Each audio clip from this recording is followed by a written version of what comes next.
Hey. So we're here for another interview with the lovely Laura, and she is one of our amazing speakers on the Sparkle and Thrive Summit, but also absolutely we'll be talking about how you can build your beautiful business without burning out. I did have papers when I started this whole process, but I've since moved house and now I have no printer. So now I've got the details up on my screen. So let's just a little bit about Laura and then we'll dive in and what she's talking about in the summit as well. So Laura is all about, she's a hormone. Sorry, I've got to find my notes. This has never been, I'm not it's all got to be neat and pretty and proper person. Laura is a hormone and mindset coach turned business mentor and founder of Get It Done Club, which I love. I love it all. Her journey has been deeply influenced by her own experiences and challenges, which I think is the same for a lot of us. And has spent the last decade supporting women with their well-being. And over the last year, her focus has evolved and now works with amazing business owners who, amazing as they are, may have let their minds get in the way in the past. And in the summit, she is talking, her title is Quietening the Naggy Voice in Your Head So You Can Get It Done. It looks so much better written down than trying to pronounce it. And I don't want to sort of anger the social media gods by swearing. A practical workshop, it's going to be a practical workshop, which all of them are to help you overcome imposter syndrome, conquer self-doubt, and build the confidence to take bold steps in business. And who doesn't love that? So Laura, can you share a bit about your business journey and what inspired you to focus? I've just shared a little bit now, but obviously this is a sort of deeper dive. Sure, absolutely. Thank you. So yeah, my journey, if you like, into this space, as you said, it has been a very personal thing. I think that's the case for so many people. We often become the person that we once needed. And I think for me, it was after getting my PMDD diagnosis, which is premenstrual dysphoric disorder. It was after getting that diagnosis and having to look at things differently and learn about the world differently, learn about myself. And I realized that self-compassion has to be the most important thing over everything else. That's my top value. And now I work with other people who maybe struggle to be kind to themselves. They struggle to get it done. They struggle to be kind to themselves. And I think for me, the key message that I want people to know is you could be feeling like hormone havoc, as I call it, is holding you back. You could be feeling like the imposter syndrome or the self-doubt or that naggy voice in your head is holding you back. And that's okay. But actually, it doesn't need to stop you. And it's about making progress anyway. And I think that's basically my story is things have been very imperfect. Things have been tough, but I've made progress anyway. And that's what I now share with other people. Excuse me. Which is so totally true. And it's that for me, I am mad doing this summit like we've just spoken about because I've moved house and all of this kind of stuff. But there's never, it's that, okay, well, is there ever going to be a good time? In this time, my daughter's been ill twice. I am sleep deprived recording this interview today because of it. And the whole impact of her on my hormones and my tiredness has taught me what you've just said. Yeah. And I can relate because I'm sleep deprived today as well. So, and it's hard, you're trying to run a business and grow a business, not just run it, but grow it.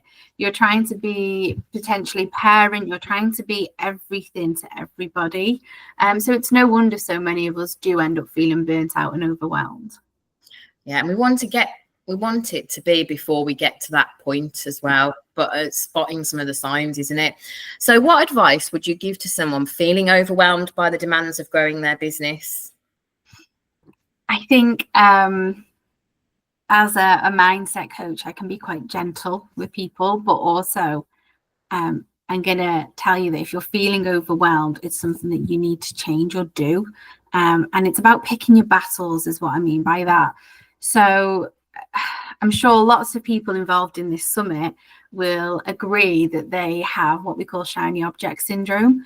And we see courses and things that we feel like, oh yeah, I want to do that course, and I want to do this, and I want to go to that event down the road. And I think often we overwhelm ourselves, and we don't need to. Like you've just said, we make it more difficult in some ways.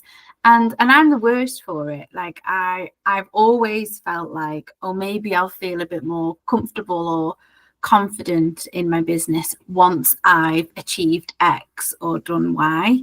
I think especially in the online space, there's a lot of kind of FOMO as well, because you want to do everything and be everywhere. And I think the best thing you can do, really, if you're feeling overwhelmed by that concept of growth in business, is first of all refer back to your strategy. Some people don't call it a strategy. Some people might call it a plan or a vision. Whatever that thing is that you have in your head of where you want your business to go, refer to that, whether it's written down or just in your mind, and ask yourself, it is how I'm spending my time, my money, my energy, is that actually aligned with what's really important to me and the things that I've said matters most? Because actually doing that course, I might enjoy it, but that's going to take up 6 weeks of my time, and that's going to take me away from the vision. It's not to say don't do the course, but it's to say, okay, well, if you're doing the course, it's gonna take up time, it's going to take up energy, money potentially. So it's knowing that we have to pick our battles, and if we're kind of straying away from our vision or our plan, then we are going to end up more overwhelmed, because all we're going to do is spread ourselves more and more thinly. So that's my kick up the bum tip today, I think. I love it. I think it's that, isn't it? And it's I'm the same. I've actually absolutely, especially in the past, been the same. But I think the more, as you say, you can really act with intent, it is then it's being more discerning, isn't it? So I will still do. I think one week I realized a couple of years ago, I can't remember. I'd signed up for about 5 challenges in 1 week, or I'd done this, and all of that. And I love doing people's challenges if it's something that's actually going to be meaningful and help me. And it's like I've got my eye on something that I really want to do that will help my business that I'm thinking of doing. Because it's part of my business. So it's to say, do what you need to do, isn't it? But not necessarily the 5 million things. For sure, 100%. So what tools, techniques, or habits have been most effective for you in managing your time and energy? I think from a very practical point of view, I'm a huge fan of time blocking. I time block my calendar to death now. And that has helped me so much, because I used to have an open calendar, sending out my Calendly link to clients, to people who want to have a virtual brew, and it was a free-for-all. I'd have meetings sporadically, and it was just chaos, because in between meetings or clients, I'd never actually get any work done because you wouldn't have time. Whereas now I'm so much more intentional with my time and time blocking. So actually no one can book in at any time with me now before 10 a.m. because actually there's always something to do before then for me, whether it's emails or something else. And you can't book time in with me on a Friday afternoon because that's my admin time. So I feel like time blocking isn't just a way to be organized. It's a time to give yourself boundaries. And I think that's so important when you're a business owner, because we want to say yes to everything. We certainly don't want to be turning down work, but that can mean that we end up with no boundaries. So time blocking for me hasn't just been a way to organize tasks, it's been a way to protect my time. So that's the first thing that I would say. And the second thing that I really am a fan of is the Eisenhower matrix. I don't know if you've heard of that.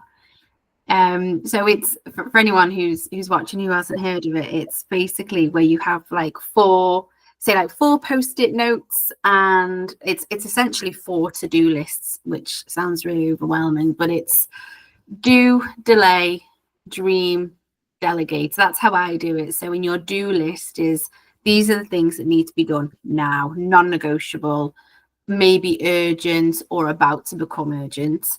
delay is the things that maybe you need to do at the end of the week or maybe next week. So, in the near future, but not right away. Delegate is, okay, what can I pass on to somebody else, maybe a virtual assistant? If it's personal, maybe it's, okay, well, who can support me with that? Is it a partner or something like that? And it's also about like automation. So what can I automate? What's going to make my life easier and get some of these tasks off my to-do list? And then the dream list, which is always the really long one for me, is all the stuff that you really want to do but just isn't a priority. So, for example, it could be making a new page on your website, or it could be find a course that will support me with developing my business, rather than just signing up to the courses that come into your periphery. But the dream list is all the stuff that you want to do, but it's also giving you permission to not do it now if it's not going to be doable. So the Eisenhower matrix for me has been really helpful, and I tend to do one of them every week. So I'd say those two things really, Eisenhower and time blocking. I love that. And I love the fact that you included the personal bits in it, because one of the things I'm always hammering on about is that we need to bring the two together, and make it work, because actually we sort of I think it comes from corporate maybe, where obviously when you're employed it's very two separate things, but I think when you're in business you've got to do it as one, haven't you? Yeah. And the reality is, if you don't thrive as a business owner, your business isn't going to thrive. And I think a lot of people involved in this summit are the solopreneurs. It's not like most of us won't have a huge team of people. We're literally CEO, we're HR, we're the cleaner, we make the coffee, we do it all. And so if you're not looking after yourself, then your business isn't going to do very well neither. So it's so important. And let's face it, our businesses are our babies, aren't they? We absolutely live and breathe them. Of course we do. So yeah, it's to have that boundary between work and life is very, very, I would even say it doesn't really exist, I think, for me. And I'm okay with that, because I love what I do. So it's absolutely fine. And I think there is a boundary, but the boundary is that the boundaries need to come in together, don't they? It's like you said, you protect your time at certain points. Yeah. So you're like this one. How do you decide what to say no to, or where to focus your effort or energy? I haven't worked that one out yet. I think something that's really helped me this year, actually, not just with saying no to things, but also for cancelling things and stepping away from things. A question that I ask myself is, did I budget for this earlier in the year? Because 9 times out of 10, I didn't. So I do like to set myself a budget for the year for things like training and events and all that kind of stuff. So if I've not budgeted for it, I've not planned for it. If I've not planned for it, why am I suddenly doing it now? And that tells me that this shiny object could actually just be a bit of a distraction. And that's not to say that is 100% foolproof, because there are times that I think, do you know what? I didn't plan for this. I didn't budget, but hey, I want to do it. And it's our prerogative as a business owner, isn't it, to make those decisions? But that question has really helped me to think twice, so that I know when I am making a decision, I'm doing it, and I've got full clarity over, is this the right thing for me? And I think something else that's really, really helped me is just getting clear on my values. There were times, I think, especially when I first started out, where I would feel like, I would feel like I was missing out on things. I feel like I wanted to just be everywhere and do everything. And I wasn't really clear on what was most important, like, to me.